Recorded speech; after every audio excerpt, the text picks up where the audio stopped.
Thank you very much, Joe. I'm here again with Lee Demon Smith and Trevor Quickshot Henry to break down that win from SK Gaming Prime over NIP. Very convincing. And guys, how much of that stemmed from wrong champion select by NIP?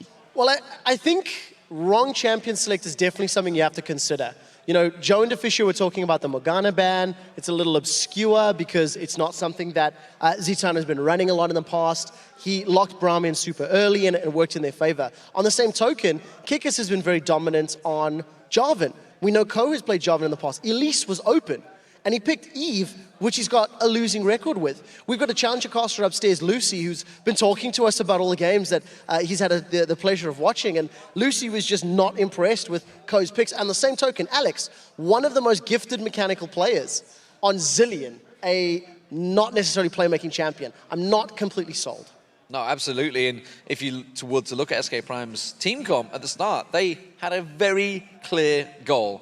Kikis was going to go in, and Relia was going to dive in on top of them, and the shockwave would work.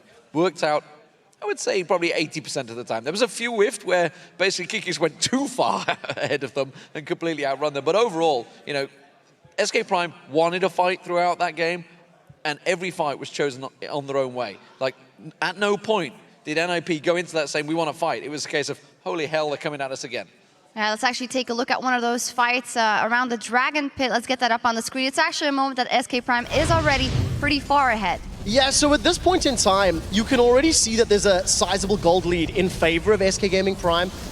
They initiate on Ninjas in Pajamas, and despite losing Kikis early, he's done the right job. Got the Cataclysm down, delivered a strong shockwave, and it's just cleanup crew from SK Prime. They rolled over NIP. That was the team fight that absolutely solidified the lead, but up until that point, it had been skirmishes and skirmishes, which SK Prime just kept clawing a little bit more, a little bit more, a little bit more. From there, it was downhill. Alex bought a Soul Stealer out of desperation, hoping to get stacks. It was too little too late. You watched the Alliance too much. Yeah, I mean, it was never going to work, and it even showed towards the end to the point that Alex wasn't even able to click his ultimate on himself quick enough because he was just getting dumped that quick. Okay, controversial thought. Game 1 of the series, Ninjas in Pajamas are struggling in another Challenger Series final. I certainly haven't heard that before. No, absolutely. That is something to worry about for them. So, guys, will it be mediated by the picks, do you think? Can NIP pull it back in? Jarvan has to be taken off the table or picked early. I think Kikis had a very strong showing on that champion. I would dare say Lee Sin and Elise also have to be considerations. They are similar, aggressive, early game champions. And if Kikis can have that sort of level, that sort of impact, this might be a 2-0.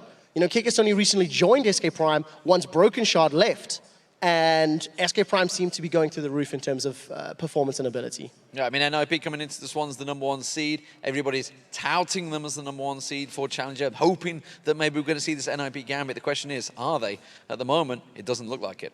No, absolutely not. We have to take a quick break, but when we return, it is Game 2 between SK Gaming Prime and Ninjas in Pajamas. We'll be right back.